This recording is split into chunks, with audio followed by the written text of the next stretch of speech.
এটা হচ্ছে তেনজিং রক। এই যে আমাদের গাড়ি থেকে নামানো হলো একটু দেখার জন্য, এটা আমরা এখন দেখে চলে যাব।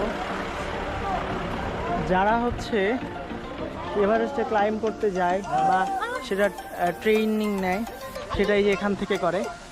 এই দেখেন এখানে লেখা তেনজিং রক HMI। এই যে এখানে ওই যে মেয়েটা ট্রেনিং নিচ্ছে। এই যে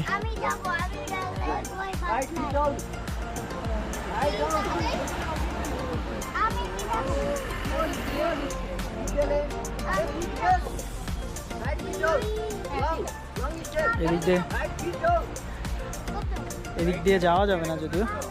এই যে ও নেমে গেছে প্রায়।